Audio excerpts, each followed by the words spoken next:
Okay, ladies and gentlemen, we are back again on a Friday afternoon, September the 18th, if I'm not mistaken. Is the day the 18th? I think it's like the 19th. I don't know. The 19th. All the days. Maybe let me go check. You know what I'm saying? 18th. You're right, Stevie Ray. Look at that. I thought it was the 18th. Corrected. I think I saw the date or something somewhere.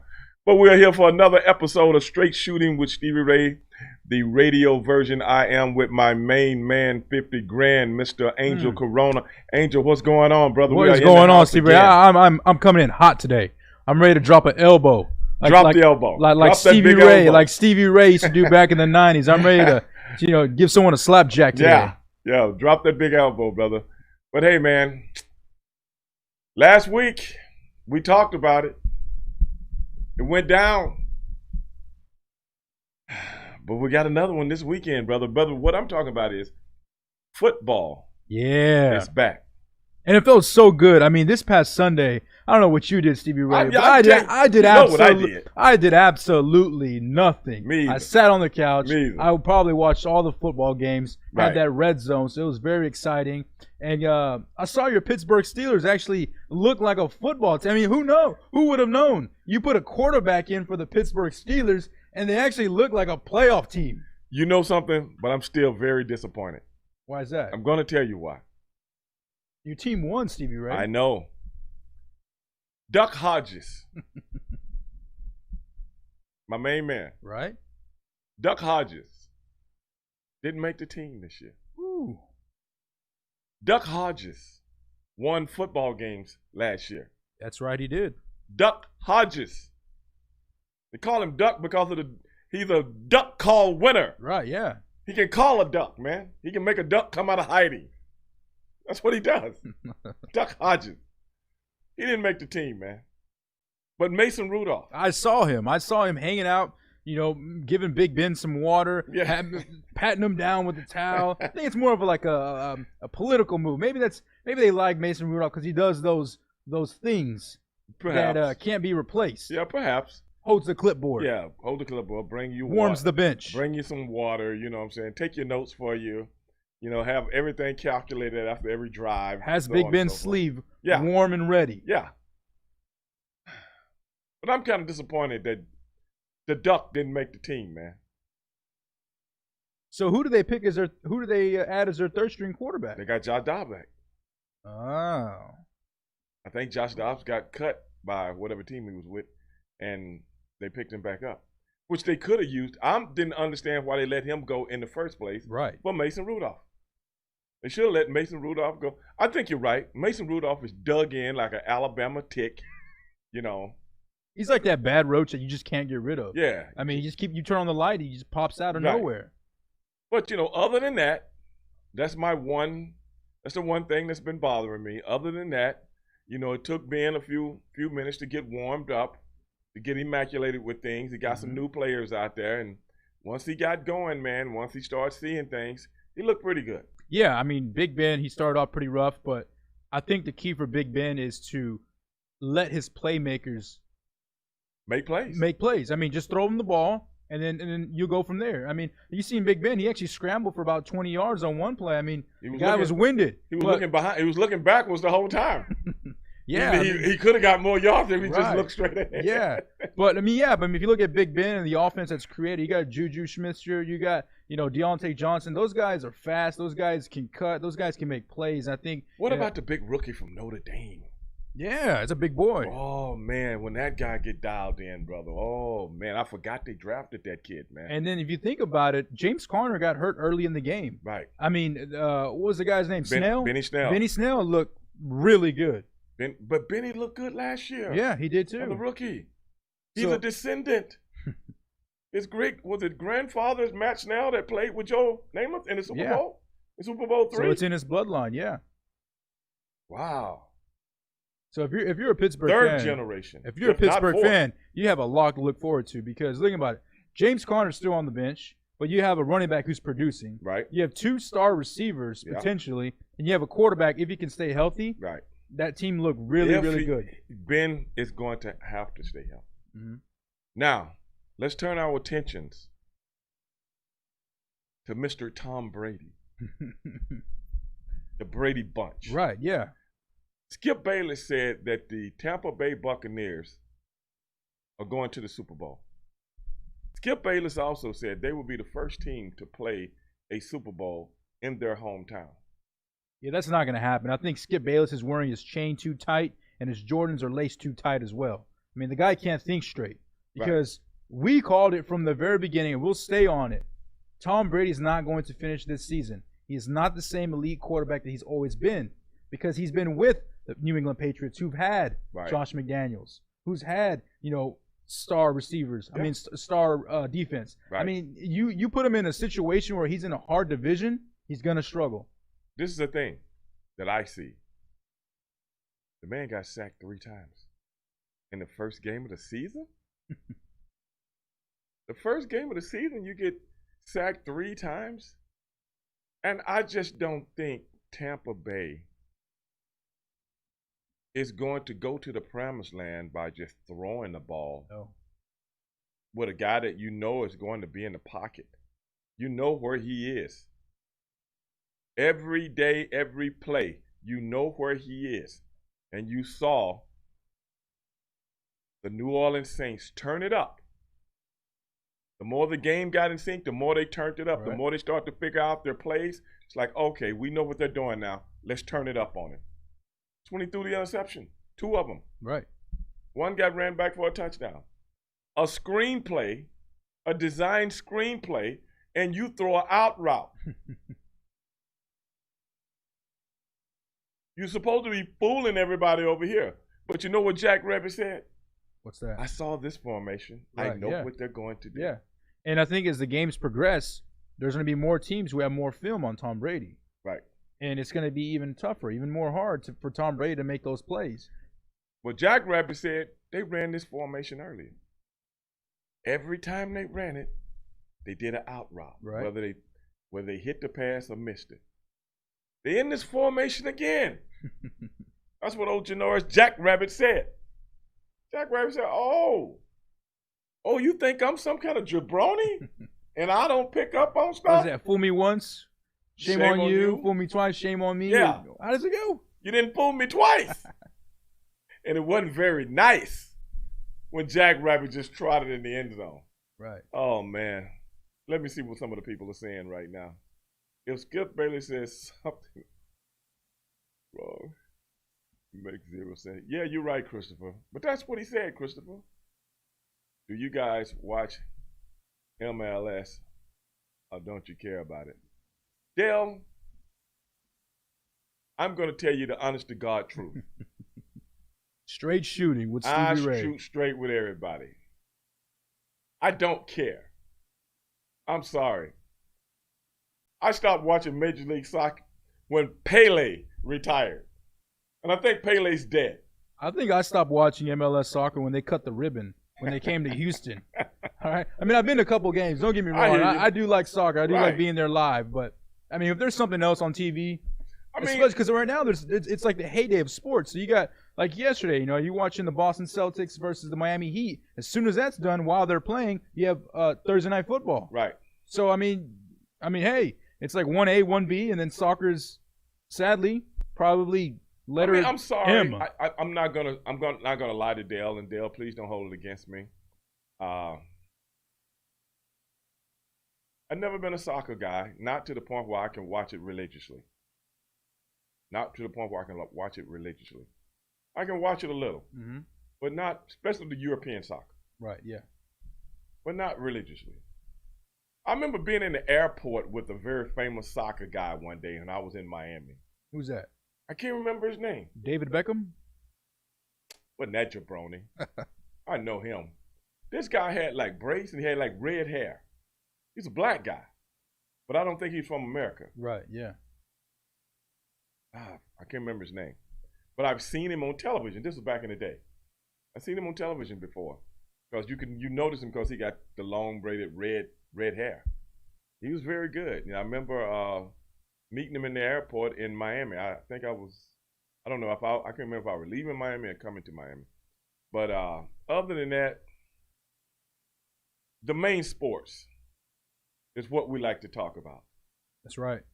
The combat sports It's what we like to talk about. The intense, the physical, the blood, sweat, and tears. Nothing against soccer, but there's a little bit more sport in these other sports. Football, basketball, boxing. Oh yeah, I'm just giving them, football, basketball, a little baseball when the Astros are doing good. When the Astros are doing good, we talk about them. They're not doing good. They're not worthy of our voices. Even if they're cheating, I don't care. Let them cheat. They can win as long as they're winning. That's right. Cheaters never. Well, you know what the old adage is. Winners never cheat, and cheaters never win. I have my own theory. I was always taught if you're not cheating, you're not trying. Well, true. Paul Hitler won a lot of matches by cheating. That's right, yeah. I did a lot of cheating. Let's distract the ref one time. Let's hit somebody in the back of the head. Let's hit somebody with the back of the head. Slide a chair under the ring, under the third rope. I'm like. Poke someone's eye. I'm like, I believe in the adage of Mr. T. That's what I believe in. You know what I believe in? I pity any man that's trying to take what I got. That's what Mr. T said. That's right, yeah. I believe in that. So let the Astros cheat. That's right. So if you want to hit on a bongo, if you want to hit on a trash can, let them do it. Yeah. Who's it hurting? Yeah. Who's it hurting? It's only hurting those Dodger fans that are crying about it. But yeah, I mean, the thing about baseball is everybody has been somewhat documented to cheat. That's what I've heard. I mean, you go back to even the steroid era. Right. I mean, there was teams literally who won championships where their core players were built on the roids. Right. I mean, and now they're complaining about a trash can. Right. Would you rather have a team that is juiced up or a team that bangs on trash cans? I'd rather have the team that's banging on the trash cans. Because it's legit. Yeah. It's legit. I mean, come on, who are you hurting? And plus, the stadiums are like super loud. I mean, right? Who can hear that? I mean, come on. Oh, come on, man. I mean, I think people just nitpicking because they lost. Yeah. I think that's what they were doing, nitpicking because they lost. Because at the end of the day, man, a bang twice. Or bang 3 times. I mean, what's the? I mean, you still have to hit the ball, of course. I mean, so you got to catch the ball. You got to run. I mean, there's so many elements to baseball. The fact that people think that just by banging a trash can is gonna make you win a championship. I mean, come on. Yeah. You know what? That type of person right there probably struck out at T-ball. I mean, the ball is on the tee, and they probably still struck out. Right. That's the type of people who are complaining. Oh, brother.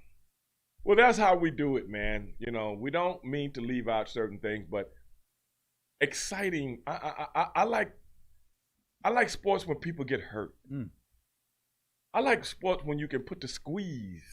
That's right. When you can implement the squeeze.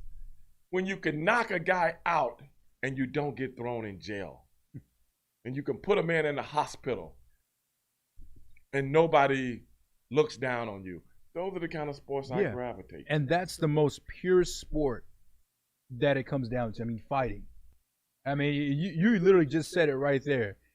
You can literally hit a guy, knock him out, make him bleed, give him a black eye, do this and that, and you're going to go home and not only you're not going to go to jail, you're going to get paid. Right. You're going to get paid heavy. And that's what we talk about here on Edge Radio.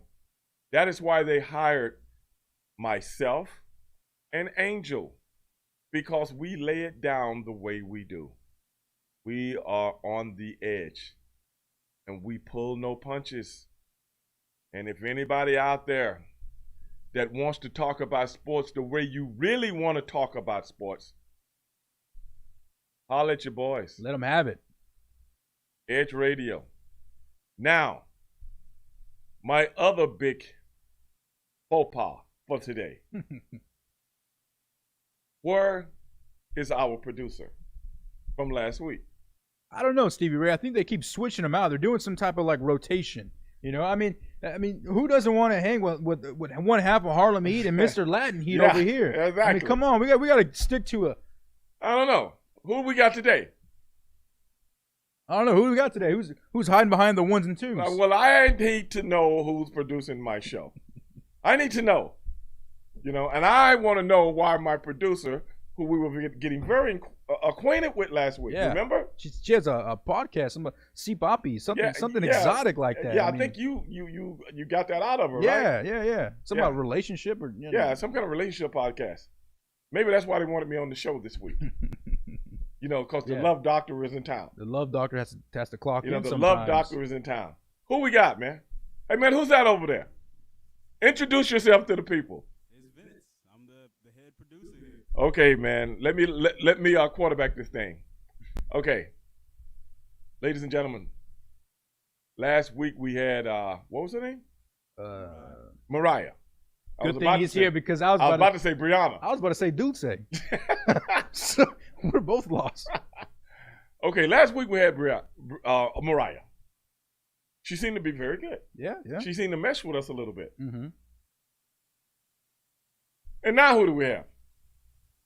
Vincent. Okay, Vincent. We're getting better at this. We got Vince or Vincent. Which one?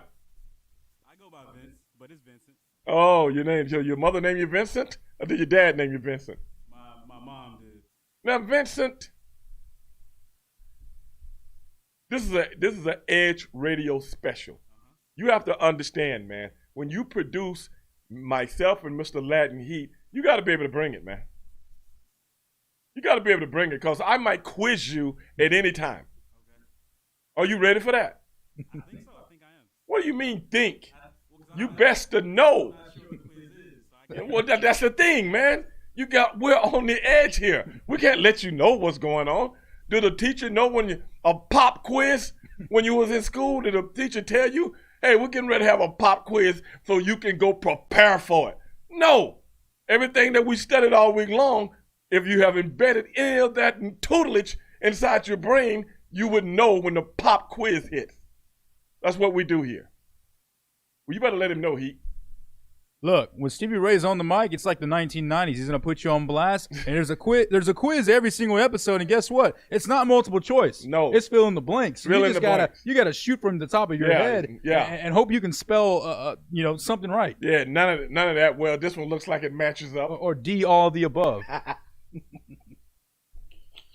Or none of the above. Right, none of the above. None of that, bro.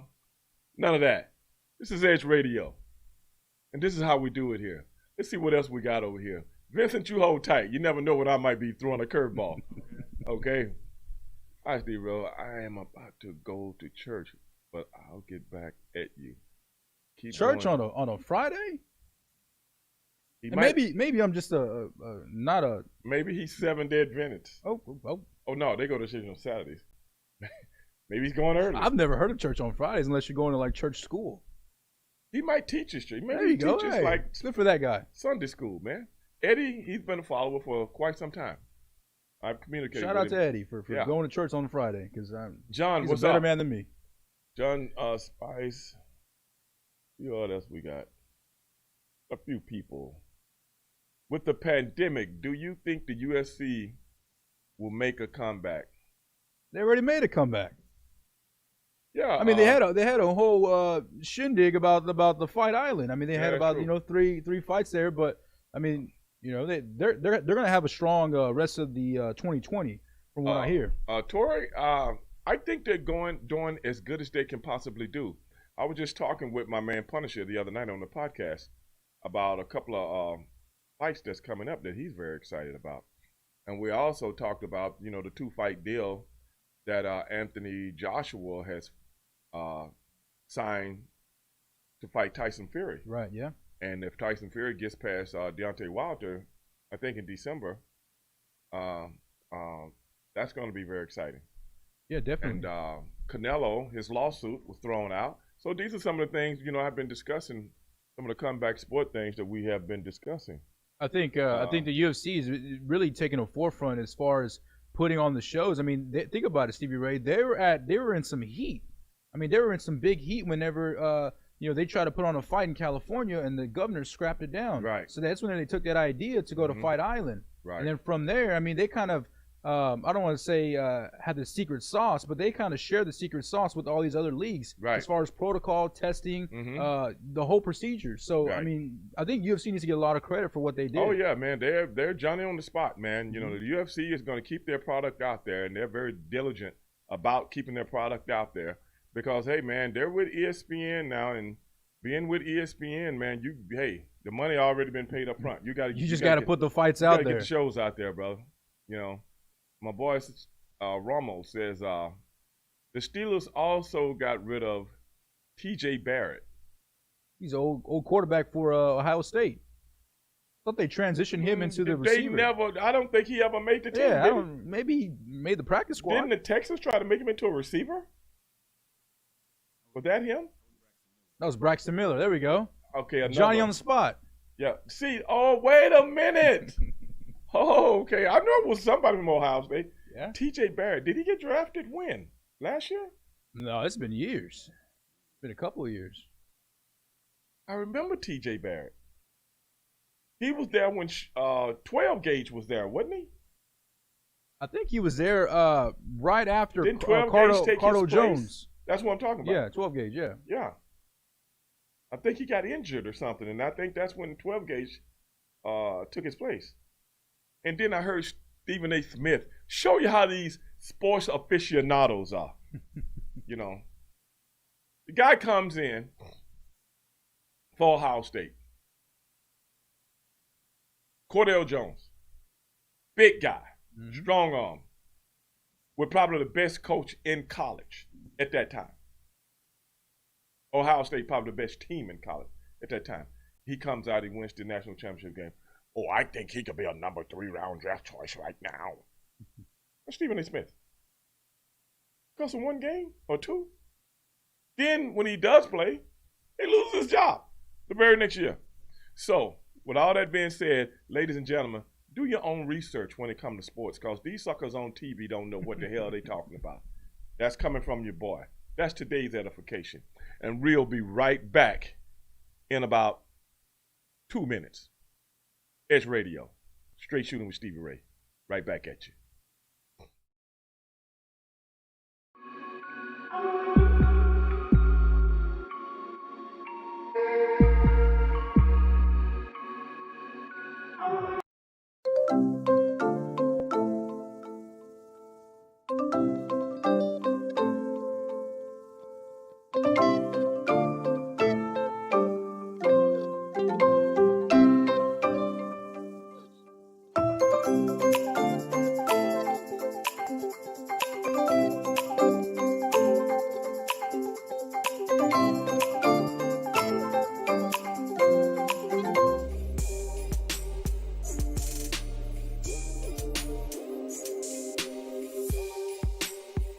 And we're back with Athletes United Experience on Edge Radio and where truth still matters. As a side note to our viewers, the Art and Jazz Fest voter registration drive, and as we talked about this earlier, will be held right here at the Midtown Bar and Grill, September 26th, beginning at 4 p.m. That is the Art Jazz Fest voter registration drive. So come on out, prepare to complete your civic duty and vote your consciousness. Okay. As we broke, we're talking to Dr. Crystal Mark here, and she had We work our whole lives to support our families. With one accident or illness, it can all be gone in an instant. Now there's a smart, affordable way to protect your family. Go to findhealthbenefits.com and discover low-cost life insurance for as little as $2 per month. Add to that a tax-deferred annuity that can help you protect your assets and grow your money for retirement. Learn more. Go to findhealthbenefits.com or call 877-235-6094. A critical illness can strike without warning and wipe out your life savings. In fact, it's the #1 reason for bankruptcy. Find Health Benefits offers an affordable solution.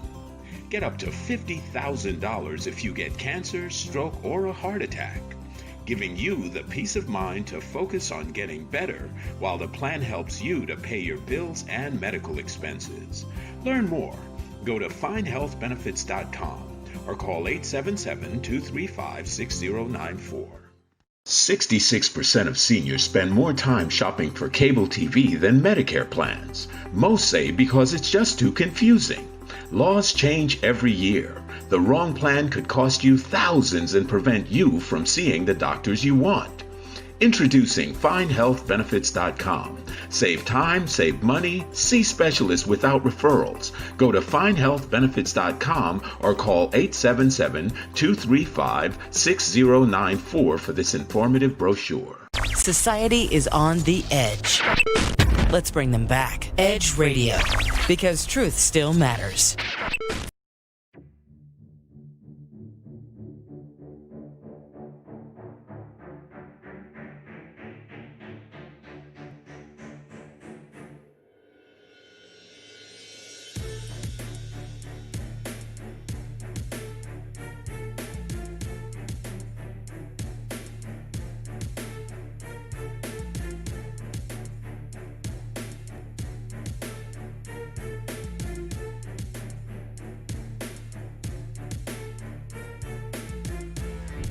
Okay, ladies and gentlemen, we are back again. Edge Radio, straight shooting with Stevie Ray, the radio version. And you know why I have to say the radio version? Why is that, Stevie Ray? Because there's a podcast version. Ooh. Yeah. It's like the PG-13 version versus the rated R version? Nah, this is a G version. Oh, G version. Yeah. My show is Triple X. My show is Triple X, man. You know what I'm working on right now? What's that? You'll never believe this. A comeback? No, man, I'm working on this for my show. Oh, man. You know? You had the fans excited for half a second. Nah, Come on, man, Stevie Ray. Come on, man. This is the deal. Sonny Ono and I, you know, we do a show every Tuesday night. Mm-hmm. And me and Sonny Ono, one night, we were in, I can't remember what city that we were in, maybe Toronto or something like that, in Canada. And me and Sonny Ono was in a strip club. Oh. Hold on, before you continue, Okay. were the strippers taller than Sonny Ono? Yes. All of them? Yeah. Okay. You should see his wife. You should see his wife. Was she like 6-something? You probably think Sonny was her nephew or something of that nature. Sonny Ono has it then, honey. Or you think Sonny Ono was has the sauce. Yeah. Or you actually think Sonny Ono was a male geisha boy. That's what you think if you saw them together. So you and Sonny Ono were at the strip club before he was happily married, right? No, he's married. I'm sorry. I got to put his stuff out there. I'm sorry. She knows. You know. Right. I can't hold back, though. I can hold back on some of my buddies. I can't tell some of the stories from some of my buddies. Like, I got a couple of good ones about Ron Simmons that I can't. Oh, because they get out in the wind, and I don't want him to do. Right. Yeah. You want to get an angry phone call. I don't want the papers to come in the mail, you know, and people can follow the yellow brick road to lead back to me. Right, I don't want that to happen. That's my boy, you know. That's my boy. Or Teddy Long, you know, some of those guys. Yeah. But with Sonny, who cares? But yeah, we was hanging out in the strip club. Like I said, I can't remember what city. I'm not one of those guys, man, that can remember every town and every this, that, and the other, what year and stuff like that. Tell you who was good at stuff like that. Rick Rude. Golly, that dude had a memory like an elephant, man. God rest his soul, man. But good dude. And I remember me and Sonny took a picture together. I found the picture when I was moving. Right. You know how you be getting rid of stuff? Yeah, you just find some random picture. And I found a picture of me and Sonny. And I told Sonny, I got that picture. And I'm eventually, because some of the stuff I haven't, even I've been in the condo now a year. Some of the stuff I haven't unpacked, you know.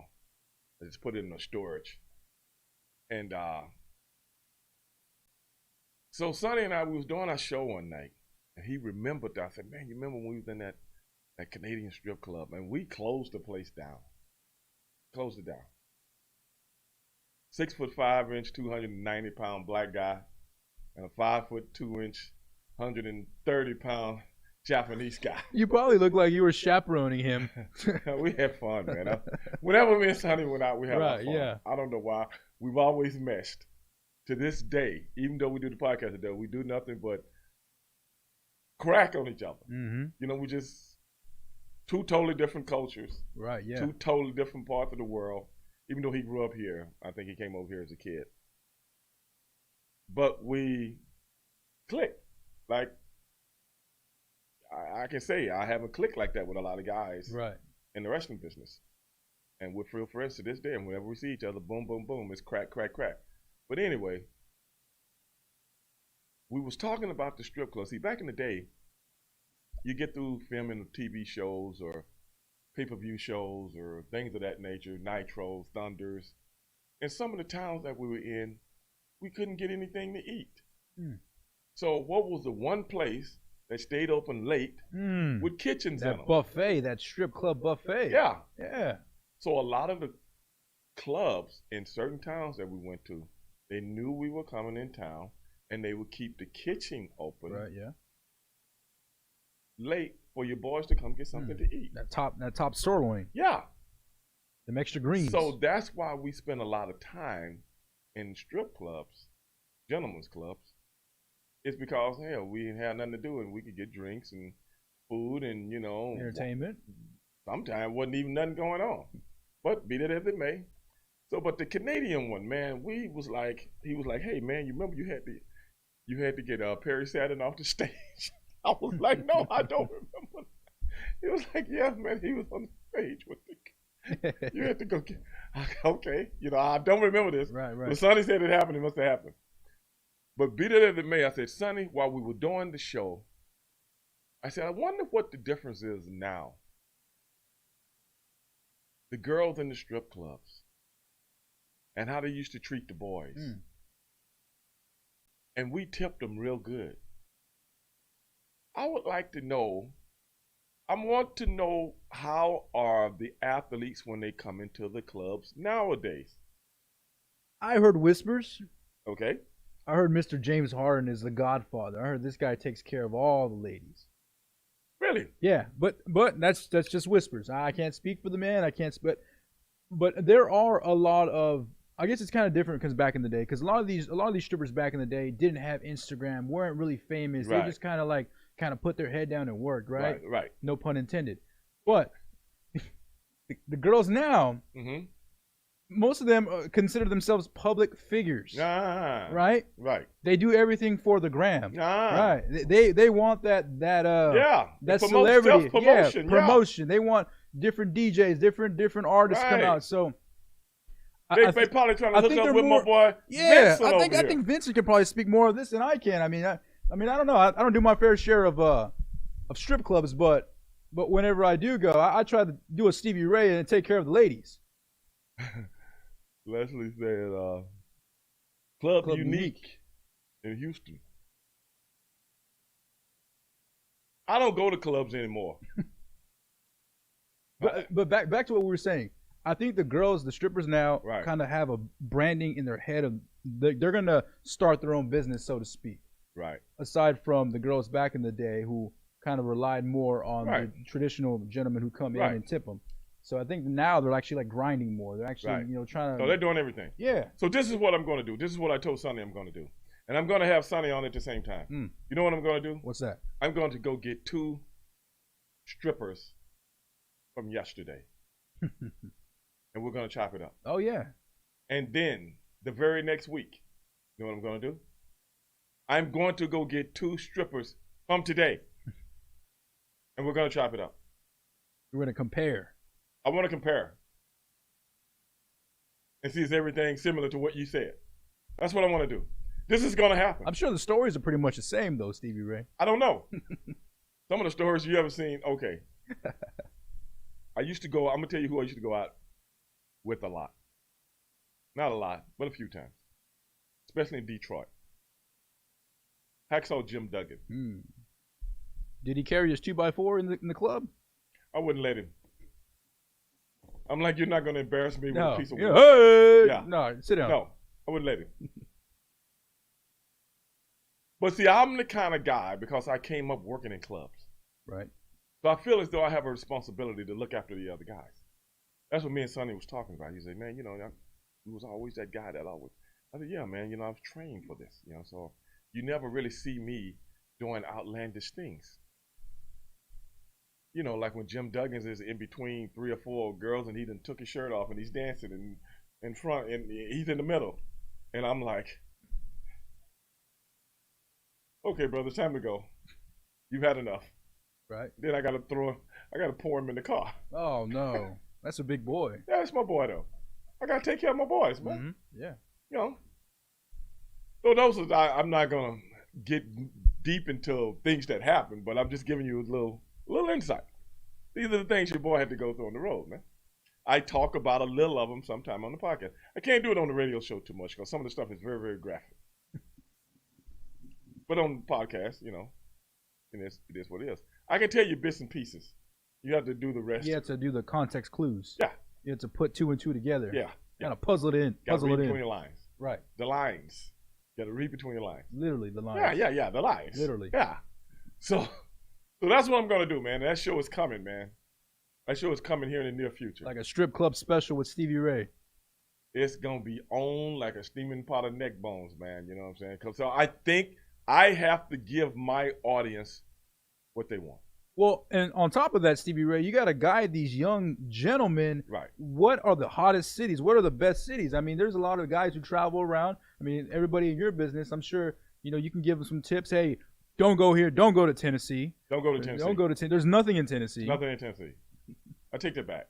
Atlanta, you said Atlanta is a hot spot. It's a hotbed. What was it? Hot wings? What was it? Hotbed. I was just telling a story about my brother on the show the other night. Let me see if I can tell this story. I don't think so. I can't tell. We have to get permission from Booker. He doesn't remember it. Oh, wow. That's even better. You can even extend it liar. He don't even remember this night. He don't even remember. He don't even remember being somewhere. I'm not going to call no names or anything like that, but one of the funniest nights in the history of man. Wow, I got to hear that story. Oh, my goodness, man. It was one of the funniest nights. Somebody should put this scene in a movie. Like a little animated little creation clip. Yeah. Oh, my goodness. I'm going to have to get with somebody about it. Yeah. You know what? Would that be a good show? Now, we got the dark side of the ring. Mm-hmm. What if we had animated version of pro wrestling stories, but they're animated? Yeah, you already have a couple. I mean, you have when you and your brother get chased off the island. I think that would be the hilarious. You see people like dressed up in like the the village people with spears and forks, and you guys are just hauling, right? Just chopping. That's and then there's a boat, and then these are true stories. Yeah. Only could happen in the pro wrestling. Oh, I can just paint it. I wish I had the tutelage to make those. We got to get real with life. somebody, man. We got to get with somebody. Or even the one with your brother selling those roses as a kid. That's hilarious. Like put the backdrop of like Sunnyside or where you're from, Sunnyside, right? South Park. Yeah. Yeah. And these are true stories. That would blow up. And they're all animated. Mm-hmm. You really can make it funny. Come on, man. Would that be great? That'd be great. Oh, brother, somebody's out there listening right now. They're gonna take my idea.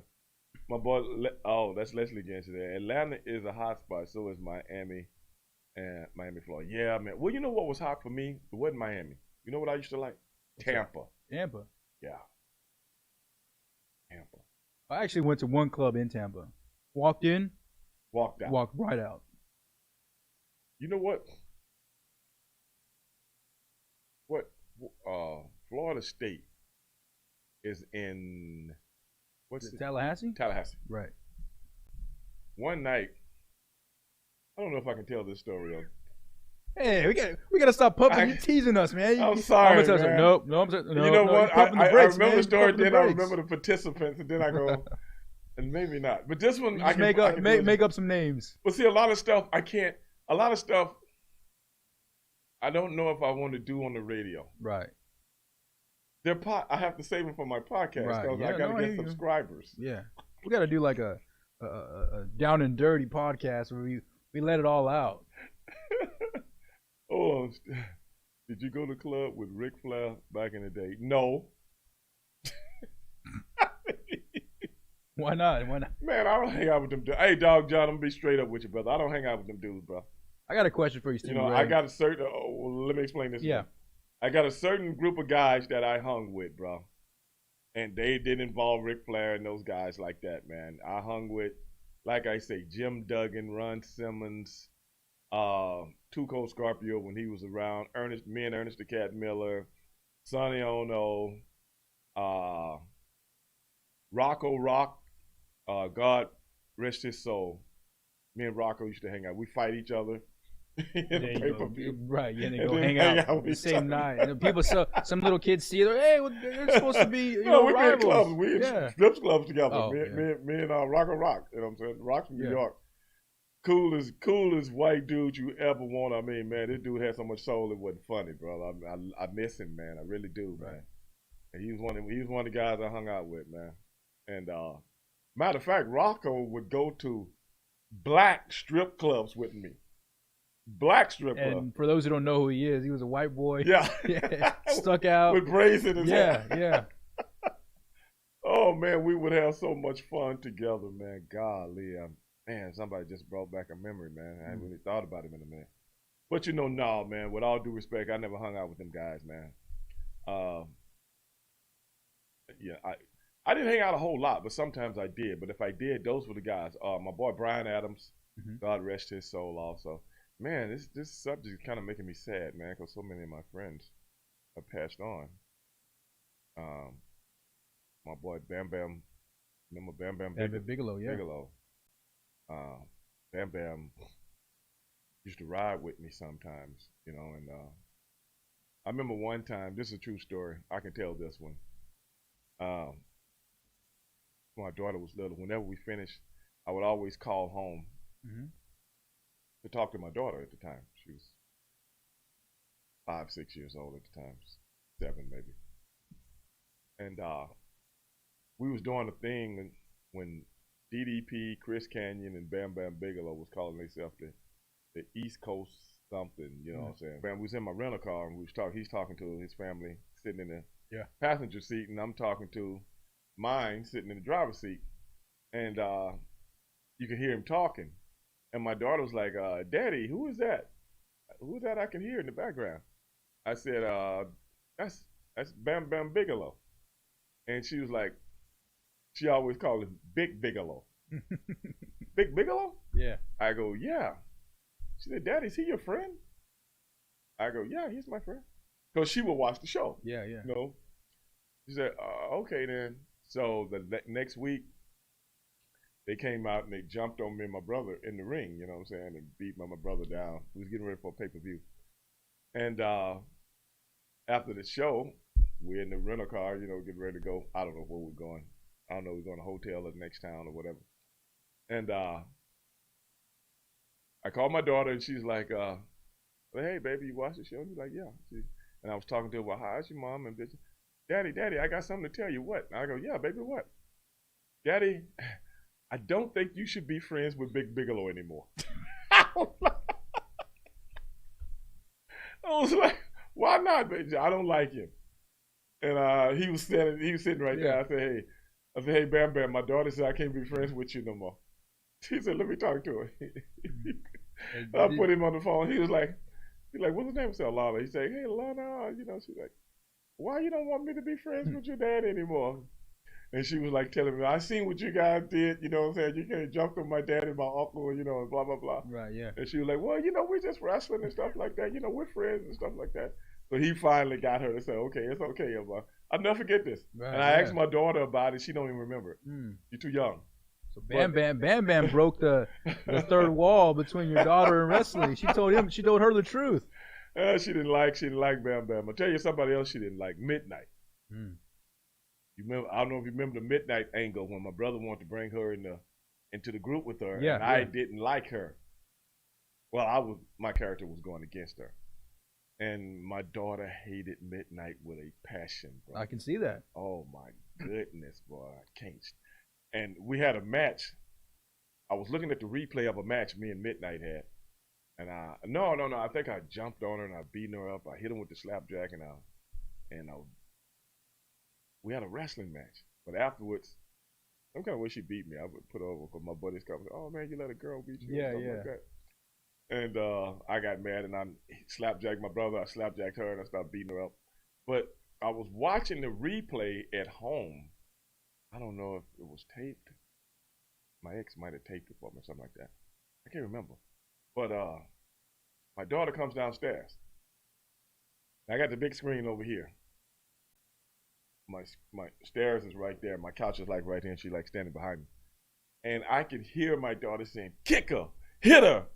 I was like, she was probably throwing some ones and twos while she was. And I turned around. I'm like, what are you doing? I don't like her. I don't kick her stuff. And I'm like, oh my goodness, man. I did not know she took things that serious. Those are some G-style stories that I could tell. But she was like, I was stomping midnight. She was like, kick her, get her. I was like, golly, man, goodness. But I can tell those stories. Right. Yeah, I can't tell some of the other ones, like the one I was talking about with my brother. Ones, yeah. You know, but I was just telling That's funny how he doesn't remember what happened. He don't remember. He doesn't. He was going through trauma at that time. He was going through a lot of trauma, a lot of mental anguish at that time. So he don't remember, man. This was a crazy night, man. It was so, I'm telling you what, that's so funny. This story is so funny as it was happening that I got a headache. That's how hard I was laughing. Wow. I got a headache. I'm about to pass out. I was laughing. I don't know if you ever laughed that hard before. No, I've heard of people crying when they laugh, maybe urinate a little bit, but I never heard anybody get a headache. Oh man, I had high blood pressure that night. It was crazy. It was a crazy thing. Me and Ernest Miller, man. I think I told a story one night when I was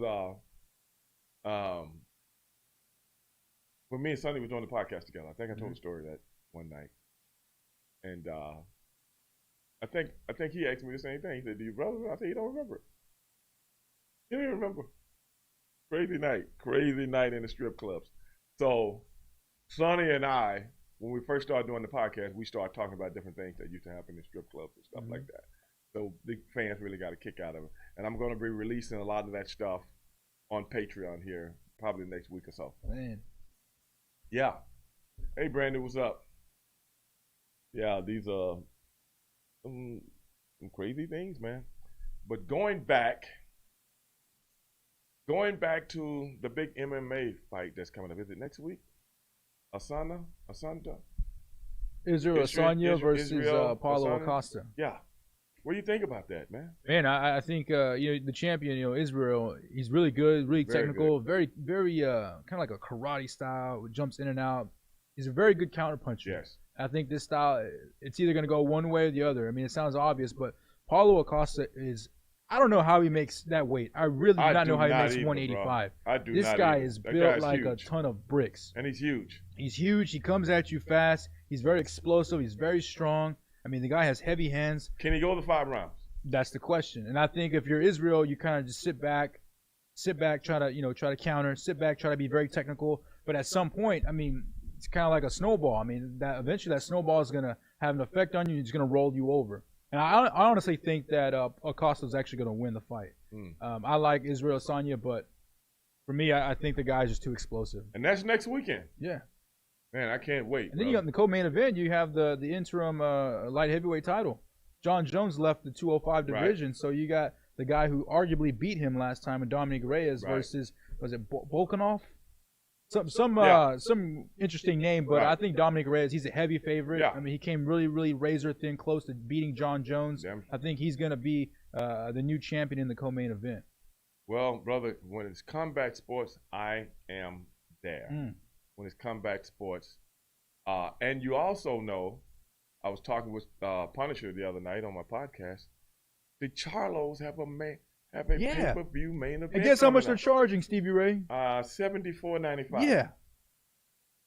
I mean, I like the Charlos, don't get me wrong, but not $74.95 type of like.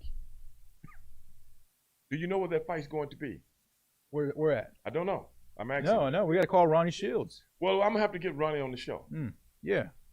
But then Ronnie might be in intensive training right now. Yeah, he might be, was it like in a bat cave with the Charlo? Yeah. With Jamal. Yeah. Apparently, Jamal and Jamel are kind of beefing. Really? That's what I heard. Yeah. Hmm. Because, so they're both on the pay-per-view card. Right. But in the past, Jamal Charlo, which is Ronnie's fighter, has been the top dog. He's been the main event. Right. Well, Jamel now is saying he wants to be in the main event, and so they're kind of going back and forth. We're going to have to ask Ronnie about that one. We're going to have to get Ronnie on the show, man. I know I'm going to have to get him on the podcast before this comes down. And when is this? This is what, in a couple of weeks? It's a couple of weeks. I'm going to say sometime in either October or September. Right. We're going to have to do it. look up that date, man. And I'll put a word out to Ronnie. But we were talking about him last week. Because, Big F.A., he lost to Top Rank. Lost? No, I said they lost him to Top Rank. Oh, yeah. Yeah, he went over to Top Rank, man. So that's kind of Saturday, September 26th. Oh, it's on the same day? Yeah. You kidding me? Wow. Yeah, you got two fights. You got Jamal and Jamel both fighting at a double header pay-per-view. September 26th. Let's say on the same night as UFC. Yeah. I guess they're competing for that spot. You got Jamel versus Rosario, and you have Jamal versus Giravancheko. They don't even mention the guys. It's funny. Look, you see Big Charlo right here in letters, and then you see the small letters of their opponent. But anyway, man, we're going to come back and we're going to discuss that a little bit. And we're all going to discuss getting Ronnie Shields on the line. But we'll be right back. Edge Radio, Straight Shooting with Stevie Ray, right back at you.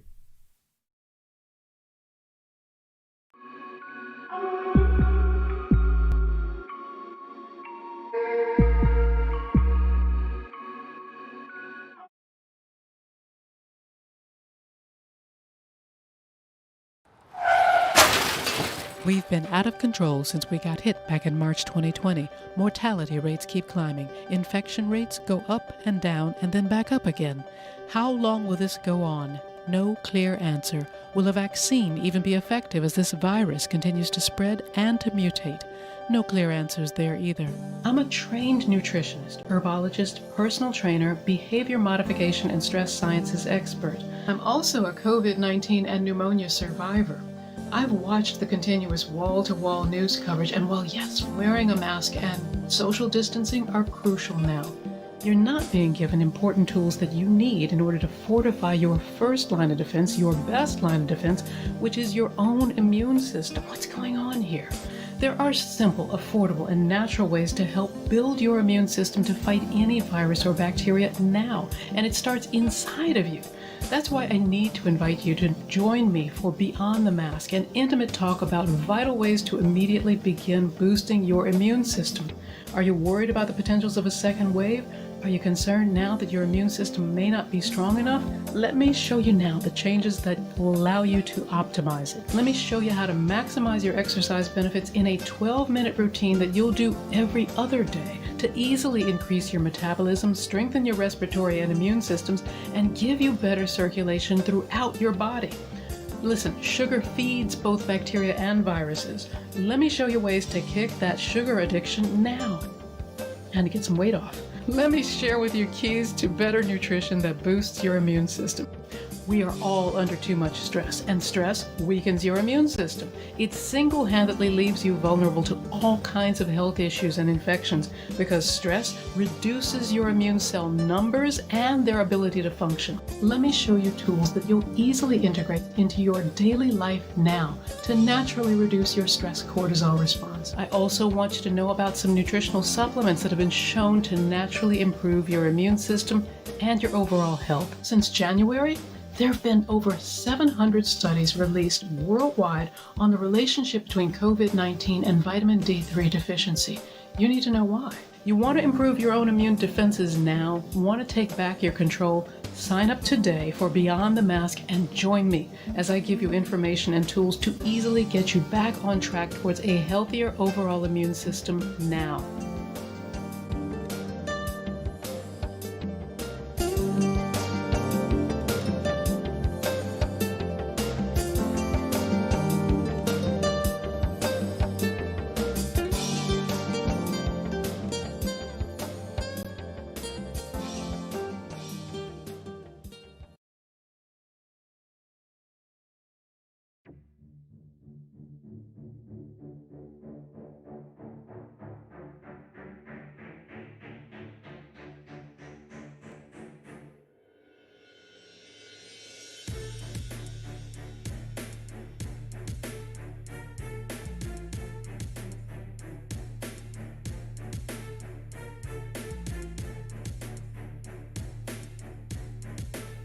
Okay, ladies and gentlemen, we are back. EdgeRadioTV.com. EdgeRadioTV.com. Straight Shooting with Stevie Ray. I am Stevie Ray, your host, and I'm with my main man, Mr. Angel Corona. Angel, when we left. What's going on, Stevie? When we left, we was talking about a few things. We were talking about Ronnie Shields. You know what I'm thinking? That self-proclaimed boxing expert. Yeah. I mean, look, the guy knows a lot. The guy knows how to throw a 1-2. He can train. We'll give him that, right? Yeah, we'll give him that. But when it comes to picking boxing fights, take a seat. Take a seat, Ronnie I stomped Shields. him 3 times. That's right. 3 times. You pitched a shutout, pretty much. Yeah, pretty much. Stomped him 3 times. But I know what he's doing. What's that? He's betting with his emotions and his back pocket. That's right. Yeah, he's very invested. Yes. He better not go against what Al Heyman says. What Al Heyman puts out there, he better go against. And remember, he said Danny Jacobs is going to get knocked out. Yeah. Yeah, but he's still running the fight. I said, no, brother, you told me he was going to get knocked out. I told you what was going to happen. And I also told him the flaws. We will see the flaws of Triple G. And once we see the flaws of Triple G, Canelo Alvarez will eat him like a bowl of collard greens. That's right, and that's exactly what happened. That's exactly what happened. I mean, Daniel Jacobs exposed Triple G. And then from there on, Canelo's like, hey, sign me up. Yeah. Sign me up. Yeah. I see what Daniel Jacobs did, and I can do an even better job. Exactly. And that's exactly what happened. Exactly. That's why now Triple G is actually wanting a 3rd fight with Canelo. Canelo's why he wants the first fight? Yeah, because he wants to make that cha-ching. He wants that last good payday before they send him back to the Urals of Russia. You know what I'm saying? He wants that last big payday. Send him back to the Urals or Kazakhstan. Where's he from? Kazakhstan, something like that? I don't know. Uzbekistan, one of them. Who cares? You know what I'm saying? Who cares, man? Get him out of here, man. The guy fought. I got to give it to him, man. You fight ham and eggers for 35, 40 fights, and then you get a fight with a top dog. Somebody, Dale is asking, is Tyson Fury the best heavyweight boxer in the world right now? Dale, I'm going to put it like this. If he beats Anthony Joshua, but first he must beat Deontay Wilder. If he does that, that still does not say he's the best. But if he goes overseas in his home country and he fights Anthony Joshua and he beats Anthony Joshua convincingly, I would have to say he's the best heavyweight in the world. I mean, at that point, if Tyson Fury, beats Deontay Wilder twice in the United States by knockout and then beats Joshua, I mean, there's nothing else for you to do. You just retire and ride off into the sunset. Because that's definitely, he would definitely be known as at least one of the greats. Exactly. Of this era. John asked me, Stevie Ray, what do you think of David Batista when he went to MMA fight? He looked like a guy that can't fight trying to be an MMA fighter. That's what he looked like. You know what? That story right there with Dave Batista, when I heard he went to MMA, that's what really crushed my dreams. I thought he was going to absolute dominate. You look at the guy's stature. Brother. I mean, you look at him, you think that he's going to dominate, and the guy barely knows how to throw a right hand. My brother beat him up in the dressing room. Now, what MMA fighter he going to beat? Right, yeah. We need to put that on a cartoon. Your brother beating up Dave Batista. Probably will be on Or let's reenact it. How about that? Yeah, most definitely. My brother's told the story many times. He told us that one he remembers. Yeah. That one he can brag about. You can't even whoop somebody in the dressing room, but yeah, you're going to get an octagon and whoop somebody? Yeah. Man, come on, bro. Some of these guys ain't never had real fights in their lives. And the thing about Dave Batista is he'll fight a guy who looks like he's, not the best shape type of guy. Right. Well, this is the thing, bro. MMA ain't no joke. It's just like when your boy, what's his name? He went over and tried to do it. Straight Edge. CM Punk. CM Punk. Oh, that was terrible.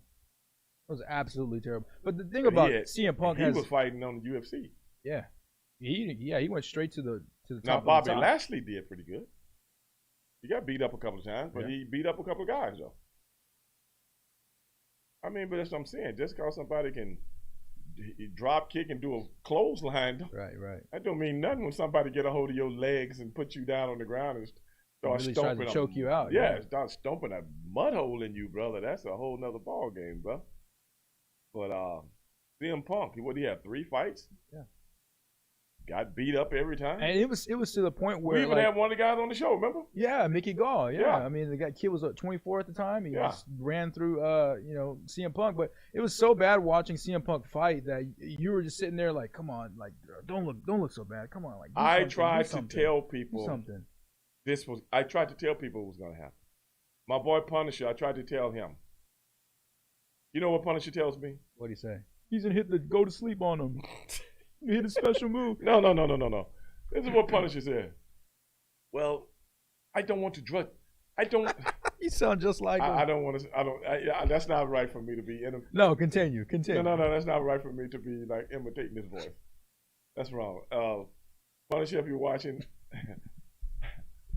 I didn't mean that. I don't know why that came out like that. Anthony Joshua is the best boxer in the whole world.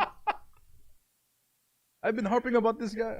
I'm falling offline over here, man. But he got something along those lines, right? Yeah, exactly. Gassing Anthony Joshua. Oh yeah. He's big Anthony Joshua. Well, I think Anthony. Oh, look, brother. Hold your horses, man. Hold your horses. But that's Punisher, man. He's very passionate. We talked the other night. But you know what I told him? I told him that was going to happen. He said, well, I don't want to judge the man yet. I want to wait, wait to see, what he do and, blah, blah, blah. And I'm trying to tell him, brother, you just can't stop doing this and start doing this like, this pro wrestling school or something like we teach a celebrity, like a Karl Malone or something like that or some of those guys to get in the ring and do a wrestling match. You know what I'm saying? It's not like that. Yeah, no. These guys play for keeps. Yeah. Like when we was kids, we played marbles. Yeah, like literally. I mean, if you win, you get an extra $50,000 or whatever your contract says. They playing for keeps, man. And when you playing for keeps, dog, hey, anything goes. Hey, it is what it is, brother. But something, Angel? What's that, Stevie Ray? We got a voting registration drive coming up on this month, September the 26th, right here at the Midtown Bar and Grill. A voter registration drive. Did you know that? Yeah, I mean, it's a great time. When the election's coming up, if you're not registered to vote, I mean, now more than ever in these times is a more important time to even register to vote and get your voice heard. Not only that, they got an art and jazz festival going on at the same time and on the same day in the same facility, right here at the Midtown Bar and Grill. So you're telling me I can come register to vote? Yes. Watch some, look at this art stuff, yes. This festival, get some good drinks, get some good food right here at Midtown Bar and Grill? Yes. Oh, man, I'm there, Stevie Ray. Right here at the Midtown Bar and Grill. And everything will be from 4 to 6. The registration will start at 4 o'clock. It goes from 4 to 6. And then the Art and Jazz Festival is from 6 to 8. You don't want to miss that, man. Mm-mm. You don't want to miss that. Sounds like a really good, productive Saturday night. Anybody in the Houston area, anybody in the greater Houston area, in the Midtown area, if you haven't registered to vote and you know anybody that needs to register to vote, you send them down here to the Midtown Bar and Grill, okay? Send them right here. Voter registration drive, September the 26th. And that's 415 West Gray Street. 415 West Gray. Hey, wait a minute, man. With that being said, my boy Dale Barnett, who I had on the show last week, talking about his Tennessee Titans. Oh, He's watching right now. Oh, yeah. Let's talk about those Tennessee Titans. He's watching right now. And you know what I said? What's that? You know what I had to tell him? I don't like people calling Stevie Ray out. I don't like that. I was going to Houston all the games when I was in junior high. There was no football in Tennessee other than Tennessee Volunteers. I was going to see the Astros play when I was in junior high. I was going to see the Houston Rockets play with Robert Reed, Calvin Murphy. I was going to watch live professional wrestling when I was in elementary school with no parents. Me and my friends. Fearless. But Dale want to talk about the Tennessee Titans. And if it wasn't for the great citizens of Houston, Texas, Tennessee would be a lot of fans like Dale in search of a professional football team. Yeah, just praying and hoping that, Roger Goodell or some of the governing bodies of the NFL would bless them with that would never happen. That would never happen. Yeah. The state of Tennessee, with Porter Wagner hanging around, hee-haw, things of that nature. We're going to put a football team there? Really? If it wasn't for the great citizens of Houston, Texas, that looked at Bud Adams one day. Mm-hmm. They looked at him. They saw the slouch that he was. God rest his soul. Trying to rip the city off. Build me a new stadium. What's wrong with the one you got? Can't even win it now. They don't build me a stadium. They don't build me a stadium. I'm gonna move the team. You know what the citizens of Houston said? They said bye. Pack your bags. Yes. Bye. Let the door hit you, or the good Lord split you. Get your big trucks and take everything with you. And that is how Dale got a football team. That he walks around. You're welcome, Dale. With all his Tennessee garb on. And you know what he predicted? What's that? They're going to win the division and go to the Super Bowl. Oh. Definitely not go to the Super Bowl. I'll give them the division. I'm not so sure. Don't count your chickens before they hatch. Dale. They had a good season last year. Yeah. Well, all their main guys got paid, so now they really have no excuse. They paid Tannehill. They paid Derrick Henry. When I come back from this break, we're going to chop it up by Dale. EdgeRadioTV.com.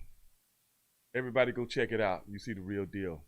We will be right back. This is Straight Shooting with Stevie Ray.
When people stop talking to each other, society is on the edge.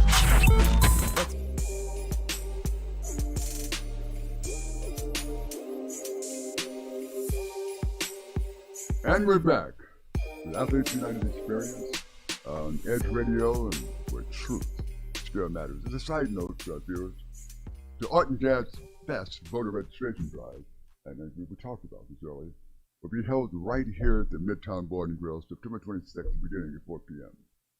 That is the Art Jazz Fest voter registration drive. So come on out, prepare to complete your civic duty, and vote your consciousness. Okay. As we broke, we're talking to Dr. Crystal Mark here, and she had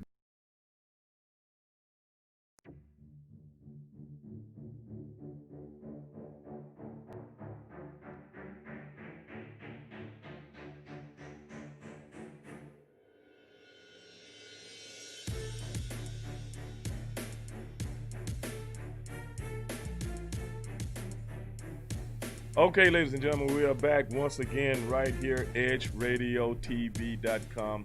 That is edgeradiotv.com if you want to go and listen to us on any of your listening devices. Straight Shooting with Stevie Ray is the name of this show, the radio version. I am with my man, Angel Corona. Now, Angel, we were just talking about Dale. I think Dale should be a little more polite. I think he should be sending us thank you cards to all That's the my citizens, point. to all the citizens of the city of Houston. Without us, there would be no Tennessee Titans. There would be no Tennessee Titans. They'd be sitting there watching MLS. Yes. Or maybe some college football. Okay. Or maybe even what else they got? And They Memphis have a Grizzlies. basketball team Yeah. too, right? Memphis Grizzlies? Mm-hmm. Where did they come from? Vancouver. British Columbia. So in essence, if it wasn't for cities just kicking teams to the curb, what would be going on there? That's the state of rejects as far as sports teams. I mean, you got the Houston Oilers who went over there. You got the Vancouver Grizzlies who went over there. And what's next, Stevie Ray? Maybe a soccer team? MLS? Would they support it? Maybe a rugby team or something. Perhaps. But I'm just saying, Dale should be a little bit more polite. That's right. A little bit more polite. You know, because professional sports, man, I'm just being honest with people. I grew up on it. Been going to watch pro sports since I was a little kid, man. Going to watch pro wrestling, I was a little kid. You know, some people has never experienced a professional sporting event before. I've seen some people fall asleep at a sport. That's so disrespectful. Right. Or they'll be on their phone half the time, or Right. just complaining, or buying all the hot dogs or something. Yeah. But, and then some people will get a team and it's all new to them, like a new sports car. Mm-hmm. Well, you know, this is the state of Texas, Dale. We run things, man. We run things. We've had hockey champions in Dallas. Remember the Dallas Stars? Yeah. And then Houston had when Gordie Howe and his sons played here. We've even had champions in hockey all over Texas. Basketball, Dallas and Houston. Baseball, Houston Astros. Dallas still trying to do what they do. Still trying to learn how to swing a bat. You know, still trying to do what they do. You know. Bicycle champions like Lance Armstrong. Okay, he was on the gas. Big deal. I don't even care. Everybody else was on it. Leave Lance alone. Yeah, he dominated the worldwide. Try to say, oh, he was on the gas. Everybody else was on the gas. Right, yeah, exactly. So, hey, as far as I'm concerned, even playing field. It's an even playing field. Austin, Texas. Now, can Dale actually just go through a litany of champions like I just did? I think it would take him some Google power. Right. And then the Google engine is probably going to overheat because it has to work so hard to find something that's relevant of Tennessee. Right. And you hadn't even touched on the high school side. No. I mean, Texas is known for like all their high school football, their high school base. I mean, they produce some of the best stars that are in the NFL today. That some of the best athletes in the world. And in the NBA. Simone Biles, Olympic gold medalist. Oh, I forgot about that. Yeah, we're not even tapping in. We haven't even tapped in. We'll wait for Dale to respond with a Tennessee. I don't want him to respond. A Tennessee person. I don't want him to respond. You know why? Why's that? It's like pulling teeth. It'll be like pulling teeth right now. It'll be very, very painful. I don't want him to. I just want him to know, man. He got to be a little bit more respectful, man. Got to be a little bit. So I brought him on the show. Then he seek his homeboy on me. He calls in. Starts talking trash. Oh, no. On the phone. Oh, no. I said, I'm going to bet both of y'all. I bet both of them. If they don't make it, we'll have to wear each other's jerseys. They don't make it to the Super Bowl?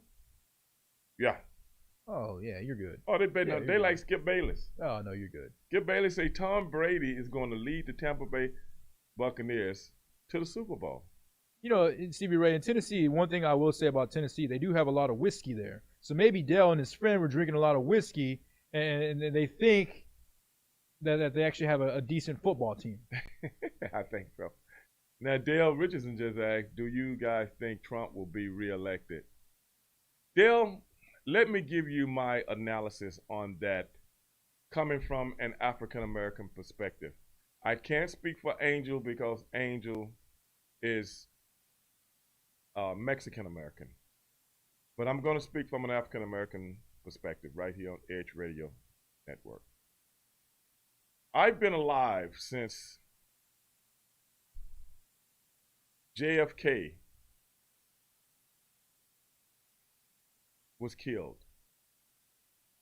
I was alive when LBJ took over for him. I was alive when Richard Nixon became president in 1969 after LBJ. I was alive when he was going to be impeached in 1974. And I was alive when Gerald Ford, who wasn't even the vice president, ended up being the president. Because remember, Spiro Agnew was the vice president. A lot of people don't remember that. I was alive when Jimmy Carter became president in 1976. I was alive when they took the hostages in Iran and made a deal with the Republican Party to let them out after Ronald Reagan was elected in 1980. I was alive when old man Bush got the job in 1988. And as far as I'm concerned, who knows who was behind another story on another day. We'll talk about that someday. I was alive when Bill Clinton came in office behind old man Clinton. I was alive when Bill Clinton signed the crime bill that put many, many, many African Americans right now in jail for crimes of like having weed. You know what I'm saying? I was alive when they said it was a war on drugs. What was the war on drugs really about? It was about putting young black African Americans in jail. It started with Richard Nixon in 1972. Yeah, I was alive then. I was alive when young Bush took office after Clinton. I was alive when 9/11 happened on his watch. I was alive when the economy crashed in 2008, 2009, that it reverberated around the whole world, and that was a Republican, and nobody act like they even remember. I was alive when Barack Obama took office, and they never did nothing but sign a bill after you see people getting shot to protect police officers. Yeah, and I was alive when Donald Trump took over up until today. Now, that's coming from the African American perspective myself. So do you really think about another old white man being elected into office in the United States of America, and ain't none of them never did nothing for my plight of the people of which I represent? So I hope I answered that for you. And that is my edification for today. Now back to what we were talking about, which was Tennessee Titans not making the playoffs, and your boy Dale. Well, I hope they sipping make the on playoffs. that sipping on that moonshine. You know what? Dale probably got some of that. That gas station moonshine. Wasn't the Beverly Hillbillies from Tennessee? I think so. Wasn't they from Tennessee? Jethro. You know, Ellie Mae. Right. Yeah. Your granny. Wasn't they from Tennessee? In the woods of Tennessee or something like that? There's something in that area, yeah. Rocky Top, Tennessee or something Yeah, like that, yeah. you know? I don't want to talk about the state, man. I like the state of Tennessee, man. You trying to make me like diss him, man. You know what I'm saying? Oh. I'm not trying to. Next time you make an appearance in Tennessee, they're gonna boo you, Stevie Ray. Be like, we heard your podcast, we heard your radio. You said our strip clubs are no good. You said our teams suck. I didn't say You the said strip club in Tennessee was no good. I don't know if I've ever been to a strip club in Tennessee. I remember Mississippi. Mississippi. Oh. I remember that one. Oh, that was dreadful. I think the only thing I did in Mississippi one time was stop at a Waffle House. And that was I miserable. did that too. That was miserable as it is too. I did that too. I stopped at Waffle House in probably about 30 states.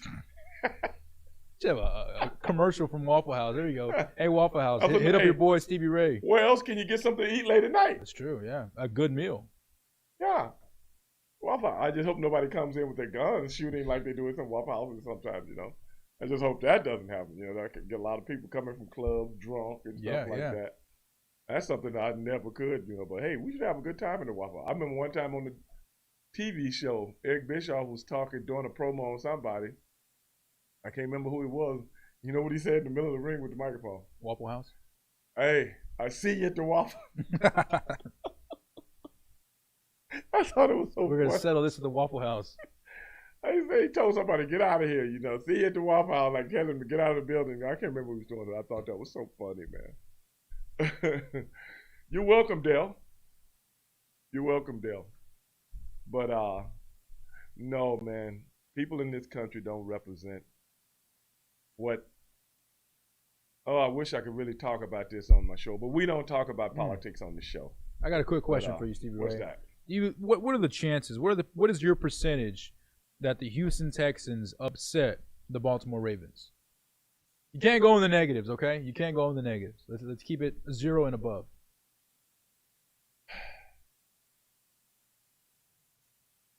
I can't believe how good the Ravens looked the first game out of the gate. Right. God, Lamar that's Jackson. scary, bro. Man, that's scary. On a pretty good defense. Yeah. Known defense, too. The Texans will have to make it a low-scoring game. If they get into a shootout with these guys, they're going to have to shorten the field. Yep. And they're going to have to work backwards with these guys to shorten the field and try to make it a low-scoring game. If they get out and in a shootout, that is what this kid wants. He wants a shootout. Well, he can start playing like he back in college. Oh, yeah. Or even in the backyard. Yeah, don't let him feel comfortable. He feels comfortable with gunfire. You know what I'm saying? He can come back. Yeah, it's like gunpowder in his left pocket and some bazooka powder in his right pocket. I mean, the guy's ready to blast off. He likes it. But when things get boring, he's not as good. Mm-mm. He's not your conventional quarterback. So I think he likes that heat. He likes that wildness going on. He likes, you score, I score, you score, I score. Right. This is a different kind of cat, bro. Mm-hmm. He likes the pressure. He likes performing. You know what a guy reminds me of? You'll never believe me when I say this. This guy reminds me of Michael Jackson of the Jackson 5. Why is that? Because he wants to perform in front of everybody, and he's not afraid. He's alive when he's on stage. This is a different kind of cat, man. I'm telling you. And you never heard anybody say this. Yeah. He wants to perform. What he doesn't want to do is sit down while everybody else performing. Right, yeah. He wants the spotlight. Exactly. He wants the applause. He wants, all the hoorah. Right, he loves it. In competition. But hey, man, edgeradiotv.com. Go to edgeradiotv.com. You can see us live on any device out there. Tablet, computer, phone, whatever it is. edgeradio.com. You can see me and my boy, Angel Corona, right now live with the big background behind us. And we will be right back. Straight Shooting with Stevie Ray, right back at you.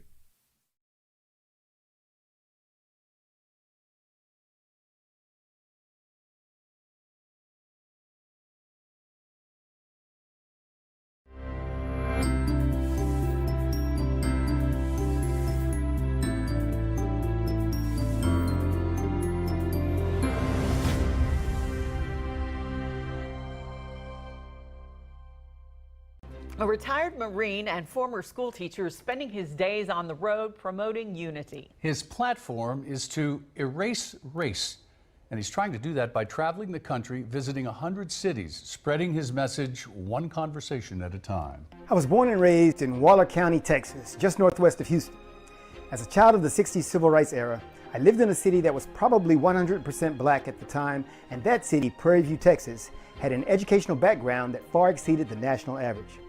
Because of this uncommon occurrence, I grew up lacking the sense of inferiority that many black people experience as a result of segregation and the remnants of the Jim Crow era.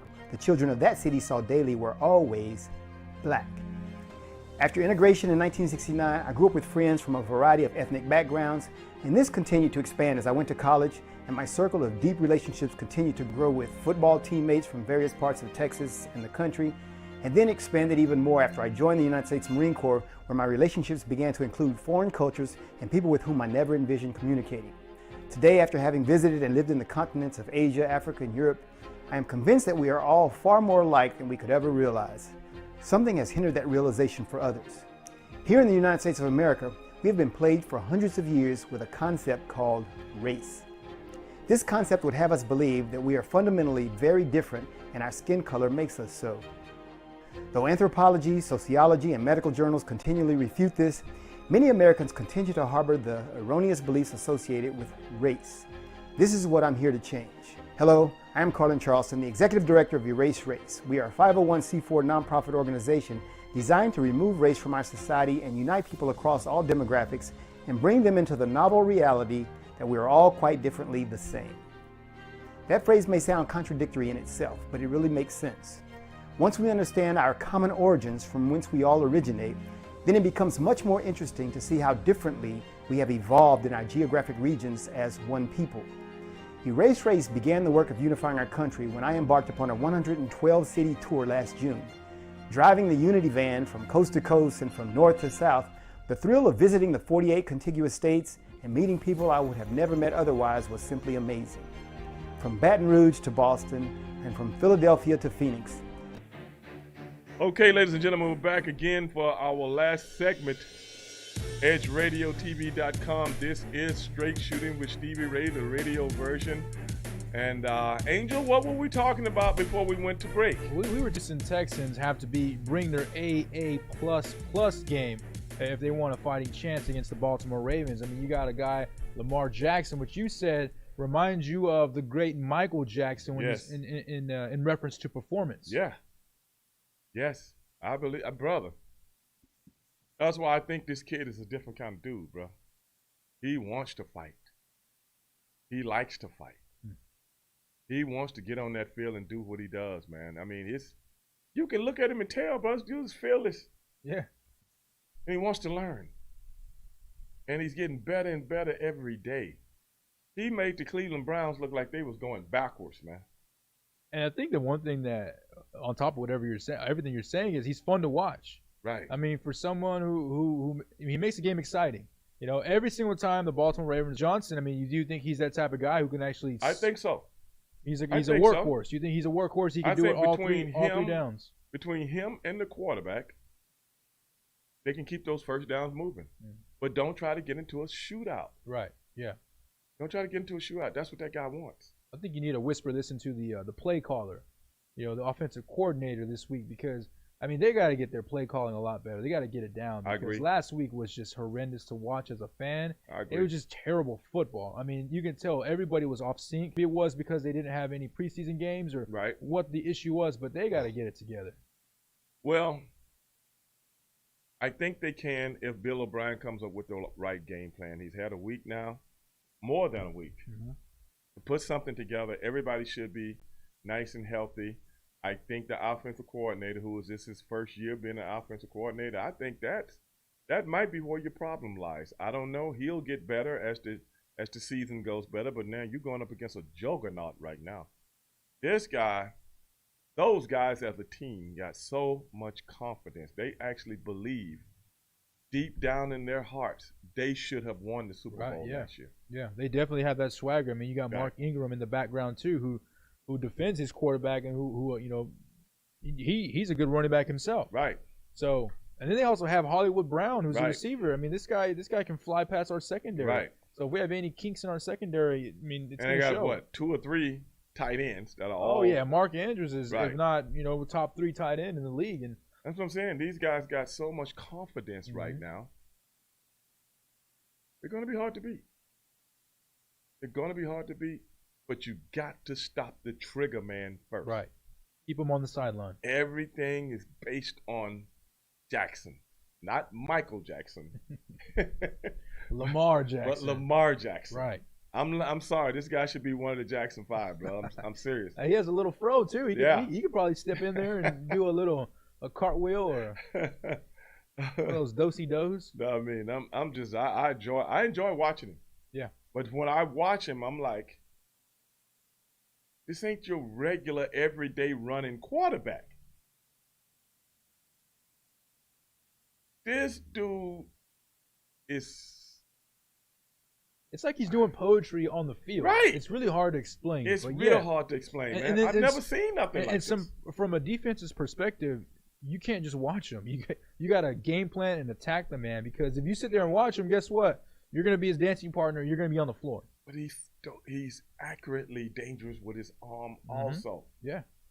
Very underrated. And the kid's only, 22 years old? Yeah. 23 maybe? I don't think he's older than, 24, 25, something like that. Patrick Holmes, 24. And remember, this kid was only 20, 21 when he came out. He was 21 in his first year. He was 22 last year. So he's 23 right now. Yeah. That's a baby in the NFL, man. And he's making grown men.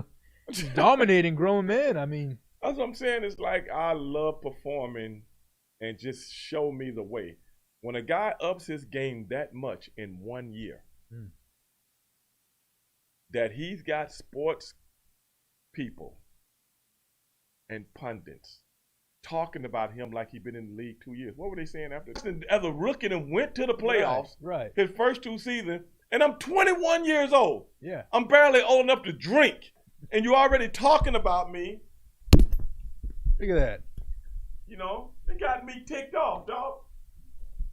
You already talking about me like I've been in the league 10 years. Right, as if he's known for being that guy who's one and done. Who's one and done. I mean, they gotta get. See, I think a lot of them just want. What about that? They just want to jump on the guy because he has really no flaws in his game. How many years did Peyton Manning lose before he won in the playoffs? I mean, his rookie season was terrible. No, okay. Even his second year, they were 13-3. Yeah. They went to the playoffs and they lost. His third year, they went to the playoffs and they lost. His fourth year, they went to the playoffs and they lost. He didn't get to the Super Bowl until 2007 against the Bears. Okay. And he came in the league in what, 98, 99? The guy was almost 30 years old. I ain't taking nothing away from him. The guy was married with kids and stuff. Right. By the time he went to the Super Bowl. Well, the 2000 and I know he went there. He went there 3 times, right? 4. He went twice. 2 times with the Colts. And 2 times with Denver. Yeah.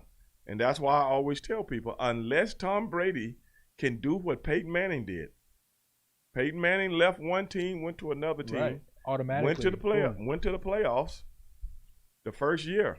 He went to the first year with Denver. He went to the playoffs. Yeah. Second year, he went to the Super Bowl. He lost, but he went. A couple of years later, he was back in there and he won.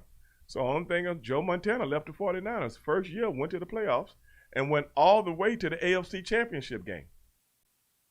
So if Tom Brady don't equal that, I will say it again. I still think it was Josh McDaniel and Bill Belichick. Not taking nothing away from them. And if Cam Newton ends up, if Cam Newton ends up in the championship game, not even the Super Bowl, am I right? Yeah, you're 100% right. I mean, it's the system. It's the coaching. Right. It's the game planning. Now, I'm not taking nothing away from the quarterback, but what I'm saying is that means Josh McDaniel, you know what I think Josh McDaniel's saying right now? I always wanted me a Ferrari. Had me a punch buggy. I always wanted me a Ferrari. Oh yeah. I'm going to bring, I got a new you see the past, his 2 touchdowns were design runs. Yes. I mean, they had a few more in there, too, in the middle of the field. Yeah. Now, Josh McDaniel, Probably got with Cam and said, baby, I'm going to bring you along slowly but surely. Yeah. You know, dog, just listen to me. I'm going to design plays like you never seen before. Make you look like a superhero. When we get those Seattle Seahawks next week and everybody's saying that Russell Wilson is the magician. Right. I got something for him, Bill Belichick says. And then Josh McDaniel says, I got something for that defense. And we're going to let Big Cam do his thing. Now, if they beat him, what other team do with 31 or 35? Russell Wilson with 31 of 35. Yeah, I mean that guy was. I mean, you smoking. Yeah, I mean that guy is an elite quarterback, and I think. Wait a minute. John says Ravens going to the Super Bowl this year. Okay, I'm gonna have to block him. I'll have to block him. He can't be that far gone. John, you can't be that. You can't be that far gone, man. Ravens. Oh, wait a minute. He said the Ravens. I'm sorry, John. You might be right. Thought he said the Titans. Titans. I'm sorry, John. I mean, I take that back. But even for the Ravens, it's going to be a tough schedule because you got Pittsburgh looked really good. You got New England that's always going to be there. I'm gonna tell you. I mean, you got some heavy hitters. At the end of the day, Patrick Mahomes. At the end of the day, don't be surprised if the Kansas City Chiefs are right back in. Yeah. If these guys get any better, if that kid gets any better, and Lamar Jackson, every day he comes home, he's got a picture of Patrick. Y'all took it from me, bro. Mm-hmm. That was my trophy. And I think they look past Tennessee and didn't prepare for them right. They'll be ready for the big banger. You know what I'm saying? They'll be ready for Big Henry. They'll be ready for Big Henry next time. Yeah, I think they look a little too looking forward to the matchup, the primetime matchup that sometimes you can't underestimate. I don't know if they did. Yeah, I don't know if they did, but I honestly believe that's what everybody was talking about. Right, we're gonna get Patrick Mahomes versus Lamar Jackson. It's gonna be a shootout. This and that. Tennessee said, "Oh, hold my beer." And they didn't come in with the right game plan against Tennessee. I think they're better than Tennessee. I just don't think they came in with the right game Yeah, I mean, plan. I think if they play that game 10 times, I think they win 9 times out of 10. It's just that one time Tennessee actually, stuck to the game plan, played really good. I think ran the ball. I think Tennessee matches up a little bit better with them this year because Tannehill has had a whole year to get better with that team. Remember, he came in from Miami. Yeah, he came in from Miami. And yeah. Mariota actually started the season. Right. And then I think after a couple of games, they cut him. And now he got a new contract, and he knows he's the man now. Mm-hmm. So I wouldn't put nothing past Tennessee. I know Tennessee is going to have a good team. But the Ravens, a lot of people are looking at what happened last year, and the same thing's going to happen this year. And I don't know why people do that. New England, I kept telling people all last year, New England is nothing. They kept talking about, they got the number 1 defense. Look at their schedule. How can a team win the Super Bowl and have the weakest schedule the next year? How can that be? Now, this year, they got one of the toughest schedules. This schedule should have been last year. Yeah. Because if you win the Super Bowl, you're supposed to have the toughest schedule. That's where the parity comes in, and they don't want the same teams winning all the time. Right. You got to have that target on your back. Right. Well, last year, every team that they played that scored more than 17 points, they lost. So how good were they? How good were they? I told people New England wasn't that good. You have Skip Bayless, this nincompoop. It was because of Bill Belichick's defense, and Ryan Fitzpatrick drove all the way down the field. And if they hadn't lost that game, they would have had a home field. I don't care what was and I got to listen to this over and over and over again. But now he ain't saying nothing about New England. You know why? Now he jumped ship to Tampa Bay. Right. What kind of, I can't even use the words in here. You know what I'm saying? Jock strap riding, son of a gun is that, man. Packed his bag and jumped on the jock strap. You know what I'm saying? I'm talking about now he's just trying, this guy is pretty good, and Sorensen's pretty good, and he's got OJ's whatever the tight end, he's good, and Gronk is damn good. Players, you can name 50 good players on any team. I still don't go. Okay. The first game, okay, they played the New Orleans Saints. Drew Brees and his boys been together for quite some time. Yeah. Okay, they got the Carolina Panthers this weekend. Will this be a good measuring stick? I think Carolina's actually going to beat them. Really? I think it's going to be somewhat of a shootout. Teddy didn't look bad last week. No, and I think. But is his first year? Yeah, with all these guys, he don't even know. Yeah, exactly. I mean, I think Tampa Bay they're going to be under some heat if they lose this game, because they're supposed to beat these teams. They're supposed to be at least compete with the Saints, right? And they're supposed to beat Carolina. They're supposed to beat Atlanta. Right. You know, if you're considered a Super Bowl favorite, and many of the analysts, experts, so to speak, you're supposed to win these games, and you're supposed to win these games by a lot. Yes. At least convincing. Yeah. You know, not necessarily the score, but you look at the football game in its entirety. You're supposed to dominate. Wait a minute. Somebody's asking a question. So, what's your opinion about my Dallas Cowboys, 5-time champions? Let me give you my opinion, Miss Tanya, on the Dallas Cowboys. First of all, I've said this for years, and a lot of people know I have a lot of family in Dallas. This is what I've been telling them for like the last 30 years. Seriously, last 30 years. Well, let's say 20 years. First 10 years was pretty good. Yeah. Lot to brag about.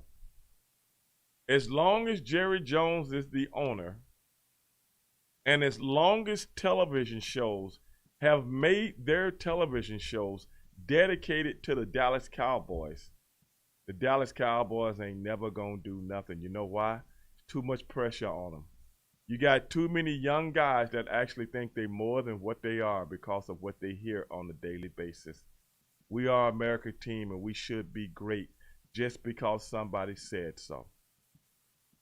What other owner has his own radio show? Most owners, we don't even know who they are.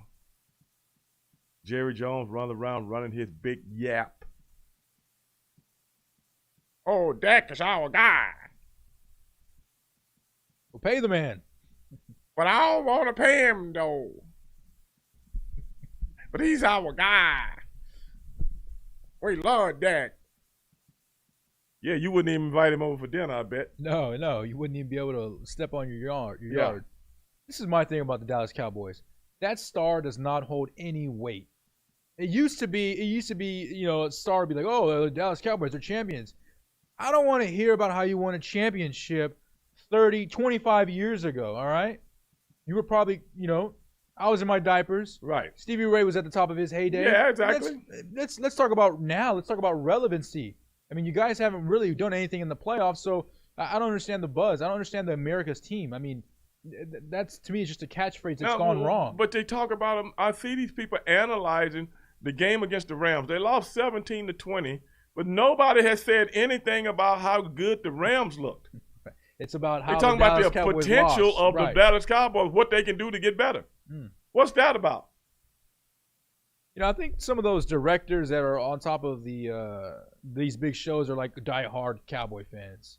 Because I mean, why would you waste your time on a championship you won 25 years ago? Every day I have to listen to Skip Bayless, this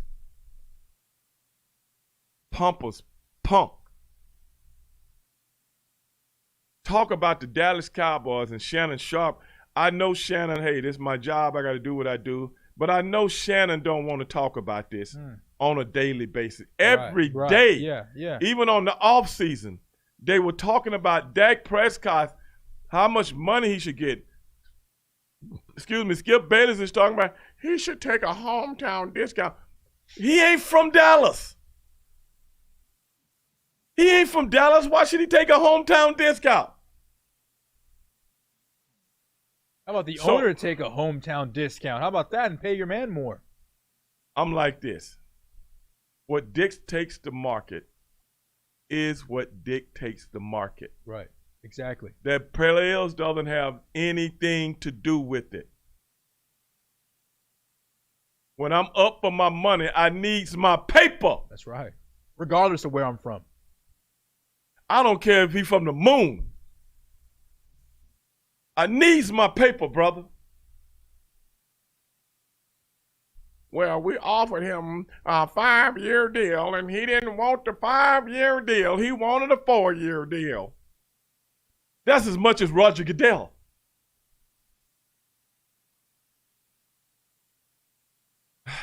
And this dude come from money. His daddy